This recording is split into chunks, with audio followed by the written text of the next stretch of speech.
Hey everyone, Harris O'Malley from DrNerdLove.com.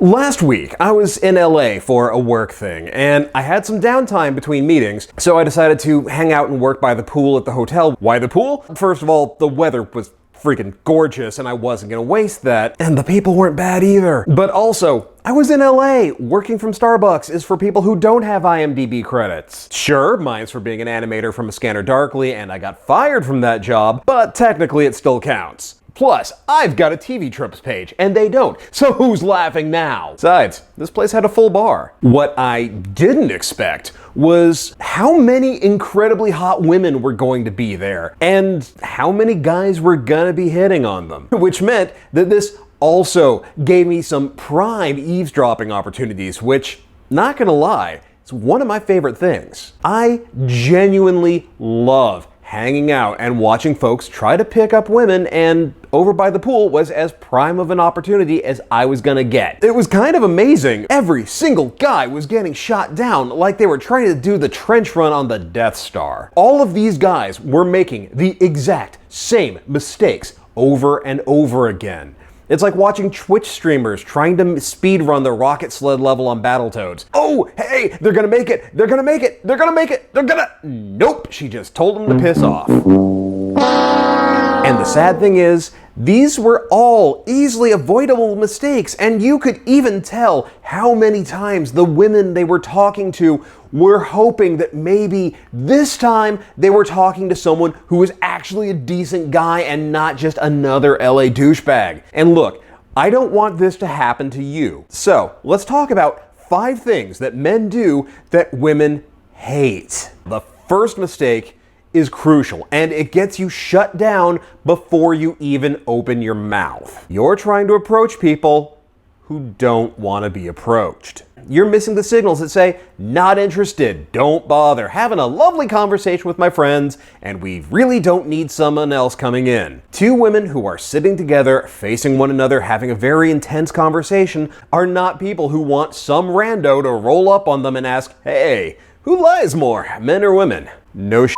People are still using that line. Except for the one guy who asked, are you talking about me? Why not? It doesn't matter how hot you are, how cool you are, what line you use, or how suave you say it, the fact that you didn't read the room is going to annoy the women that you're trying to talk to and kill your chances deader than the dodo. The same is true of trying to approach people who are obviously and intently busy, whether it's with their book, their laptop, their notepad, whatever. Gentlemen, this goes double for someone who is wearing headphones or earbuds. You could be Ryan Gosling covered in nacho cheese, they still don't want you interrupting their flow. You want to approach people who are open to talking to someone new, folks who are relaxed with friendly and approachable body language. This means that their torsos are open instead of blocked off with crossed arms or holding things across their body. Their core is pointing out towards the room, not away from you or exclusively towards their friends. They're relaxed or otherwise not busy. And ideally, they've given an approach invitation, like doing the classic make eye contact, look away, look back, and smile. But even in places like restaurants, bars during the day, coffee shops, or yes, the pool, it's a lot easier to say, hey, could you keep an eye on my laptop for a second? Or make a general comment that people will respond to than to try to just start a conversation with a complete stranger out of the clear blue sky in hopes of convincing them to give you the time of day, never mind to try to start a relationship. And hey, if enough folks are interested, I can do an episode all about how to get those conversations started, so let me know in the comments below. I will schedule an episode specifically for that topic. Mistake number 2. Brag, brag, brag, brag, brag. So, don't get me wrong, I love LA. It's a magical place. But holy hopping sheep, is it a cliche? I lost track of the number of guys who are trying to wave around their supposed industry cred like the tail of the saddest, most insecure peacock you can imagine. Everybody wants to hint about how they're the newest rockstar creative and how they've got so many irons in the fire and albums in production and scripts in turnaround, and nobody wants to give the specifics because they know damn good and well they're in Hollywood. They don't want to run the risk of trying to hit on someone who knows the person they just name dropped and is actually actually gonna call them out on their Seriously, it got so bad that while I was there, I had to stop telling people I was a writer because they would start to twitch. No, wait, nonfiction! I'm an advice columnist! I already have an agent! It's okay, I'm not trying to pitch you on anything! The problem with this is twofold. The first is that people who are trying to show off like this are demonstrating they really don't have any confidence in their value as people. In fact, most of the time, they're hoping that the implied status that they almost certainly don't have is going to be enough to hide or distract people from the rather glaring deficiencies in their game. Ignoring the fact that people tend to misunderstand what the concept of being high value or high status actually means, at best, doing this will get you attention from people who are attracted exclusively to what you could do for them. And they'll figure out pretty damn fast that the answer to that question is very little. Frankly, if you have to brag, they probably don't know who you are, and they almost certainly don't care. Bragging and laying out how awesome you are is the most try-hard behavior. It radiates insecurity and neediness, and damn near everyone can tell that you're trying to use the reflected glory of your accomplishments, and that's if they even care about them in the first place. More important, though, is that bragging gets in the way. You're not connecting, you're not finding those commonalities that say, hey, look at how similar we are. You're just talking about how great you are. And frankly, great can also be spelled Grate, as in, he grates on my nerves. But let's say for argument's sake that you do have some awesome in your repertoire, stuff that you are legitimately proud of. How can you bring that up without bragging or coming across like you're desperate to impress? Well, you learn to tell stories, and you find opportunities to weave those stories into the conversation. Telling stories is a far better method of showing off because now you're not just telling them you should be impressed by me, you're relaying a part of your life to them in a fun and engaging way and letting them come to the conclusion that you're awesome. Talking about some crazy adventure you've had is way more entertaining and conveys far more meaning, value, and confidence than hinting about how you've got a meeting coming up with, say, the Vice President of Development at Bunin Murray. And specific to LA, everyone knows that meetings like that are common as hell, they always go incredibly well, and they mean precisely Jack and Jack left town. I've got an episode specifically about how to tell great stories, so check the show notes. But while we're on the topic, mistake number 3 is that you never let anyone else get a word in edgewise. Sweet zombie Jesus, whenever any woman gave one of these dudes a minute of their time, they were immediately hit in the face with a fire hose of every thought and opinion and idea this dude ever had in the first place that he wants to get out before it dies of loneliness. Look, nobody, especially not someone you've just met, wants to sign up for your one-man show and bonus lecture series. Approaching and meeting incredible women, flirting with them, getting their number, this is supposed to be a dialogue, not a soliloquy. Remember what I just said about finding commonalities? You're never going to do that if you don't shut up and let people talk. Not to mention, the whole point of flirting is getting to know someone and letting them know not just that you like them, but why you like them. Because trust me, you're hot, I'm hot, why not? Doesn't do it. You need to show interest in people, get to know them, make them feel like they are the most fascinating person on earth, and there is nothing that you want to do more than to listen to their life story. And honestly, you would be amazed by how many people really are fascinating if you gave them half a chance, instead of just constantly flapping your lips at them. This is the opposite of that appealing warmth and openness that women find attractive and desirable in a partner. And it doesn't matter whether it is for a one-night stand or for a long-term relationship. Also, gentlemen, free note of advice, because I see this every goddamn time. Just don't explain a woman's own job or her hobbies or her studies to her. Look, I'm sure that you mean well, but the moment that you start doing this, you can see any attraction they may have had for you crash and burn like the Hindenburg. Even if you are 100% sure that they are getting something wrong or that you know better than they do, just stay quiet. It's not going to hurt you to not say anything. And if their wrongness bothers you that much, go talk to someone else. Now, the fourth mistake is one that actually goes sort of in the opposite direction. You never disagree with them. This was the other sad technique that I saw far too much of while I was in LA. The approach of the kiss ass, the people pleaser, the person who only wanted to get along and would never dream of arguing or disagreeing with someone that they were attracted to. In fairness, this can come from a well-meaning place. They don't want to have a fight, or they're trying to avoid polarizing or controversial topics.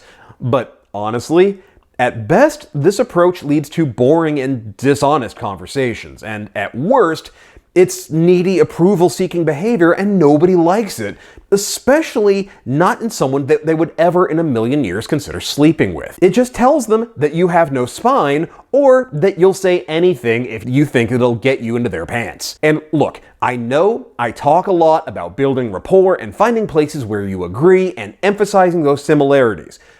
But there is a difference between finding commonalities and being a yes man. The biggest being that nobody, and I mean nobody, f***s a yes man. The problem that comes up a lot is that people will hear this and they will end up going too far in the opposite direction. You especially see this in folks who spent a little too much time in the pickup scene. So no, you don't want to go looking for reasons to disagree with someone or to deliberately break rapport with them and act like, oh, now you just don't like them. I know there are folks who will advocate this as a sort of push-pull thing and use it to create a vacuum that makes them want your approval back. Really, you don't want to do that. It doesn't work the way that you hoped it would. All it does is piss them off. What you want to do is, if you're talking and you find a place where you have an honest disagreement, they see things differently from you, they love something that you don't, you can disagree, especially if you can talk about why you disagree with them without making it a judgment about them. So if I were to meet someone who I was vibing with and we had some good chemistry, but they think Dungeons and Dragons is for weirdos and freaks, I'll explain that it's something that I really enjoy and this is why I like it. Not that she should like it or she's dumb for not liking it. And hopefully it'll end up being an agree to disagree sort of situation.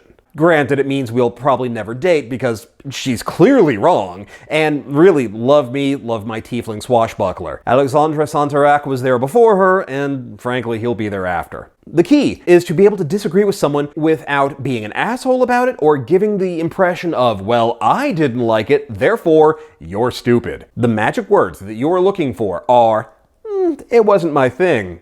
It just didn't work for me. It wasn't for my taste, or I'm just not the intended audience for that. Now, the fifth and final mistake guys make is hanging in there too long.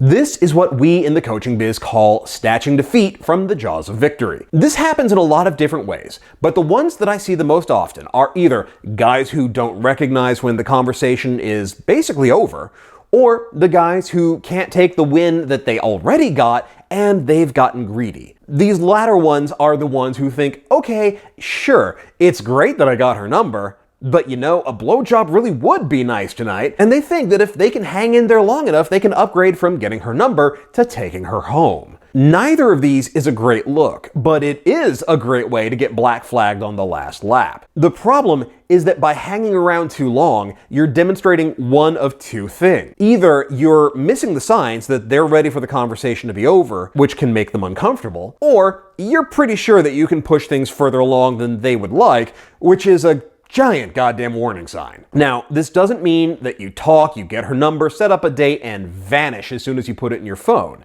If the conversation is going well, if there's a lot of back and forth, she's really eagerly participating, then hey, all's cool, you're doing great, keep it going. But it's better to end things a little early, especially on an emotional high note, than it is to ride that sucker all the way into the ground. That is a good way to kneecap all that attraction you've spent so much time carefully building up and turn a win into a loss after all. The thing to remember is that leaving a little early, especially if you reach a natural stopping point, works to your advantage.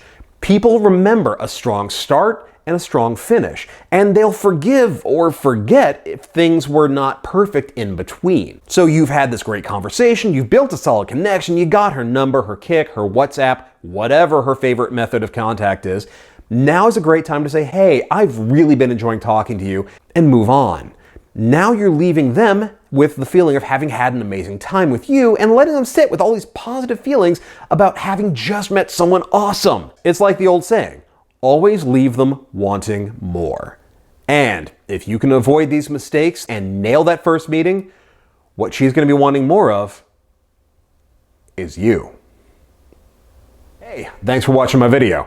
So you've heard from me, now I want to hear from you.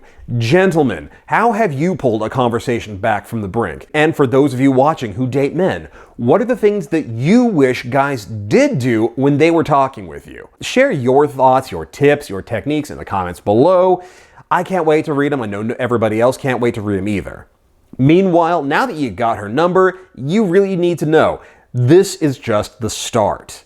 If you want to turn that number into an actual date, then you need to check out my newest book, I Got Her Number, Now What? This is the guide to taking the anxiety out of texting, and it will teach you exactly what to text, when to text it, and how to make sure that they are going to be eager to hear from you and want to see you again as soon as possible. Links to buy it are in the show notes, so go check it out. And if you do check it out, or any of my other books for that matter, do me a huge favor and be sure to rate and review them on Amazon and Goodreads. It is a big, big help to me.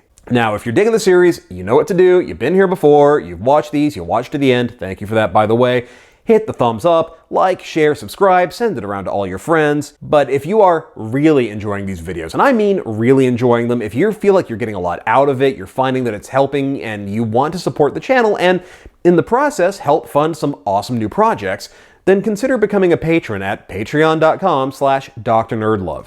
Even $1 is a huge help. It covers costing and equipment, and like I'm always saying, I can't do this without the help of my patrons. So if you've just joined or if you've been a patron from the beginning, thank you all so very much. Meanwhile, you can follow me on Twitter at @DrNerdLove. You can join the Facebook page at facebook.com/DrNerdLove and join the Dr. Nerdlove Facebook group as well, because I'm going to start doing some live videos from there. And as always, hit that logo subscribe, check out my other videos, and I will see you here next time with more about love, sex, and dating.